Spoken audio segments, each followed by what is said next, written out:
Just showing two types of progression for a straddle press to a handstand. There's so many different variations that you guys can perform. Utilizing some plates, possibly even some boxes, gives you the capacity to try out different variations, and also has a lot to do with your hamstring flexibility and your entire posterior chain. So when you guys are going into this wide stance, try to go as wide as you can as long as your flexibility allows you. You don't have to start on the plates, you can actually just start on the ground, okay? First objective is to just make sure that you guys are able to go into a really wide stance, okay? From there, if you're able to go a little bit wider, do so, okay? But make sure you have a solid foundation.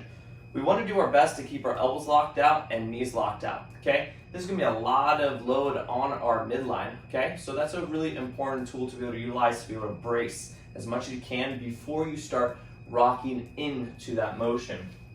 So when you bring your hands down, try to do the best you can to keep your hands shoulder width, okay? If you have to go out a little bit wider, that's completely okay. If you're having any tenderness in your wrist, you can try to turn your hands out just a little bit to see if that improves upon just taking some load off of those wrists, okay? So we're gonna come on down. When you start here, right? We're just going to just load as much as we can. If you have the flexibility, you're going to move your hands just a little bit closer, okay? So you're just loading up as much as you can. You bring those hands closer and closer and closer, okay? And then eventually you'll get to a point where you just can't carry any more load, and then you take a break and you can make some adjustments from there. So starting on the floor is really important. Now, let's get ourselves a little bit closer to the handstand. Just like you guys saw in the video, you come up onto plates.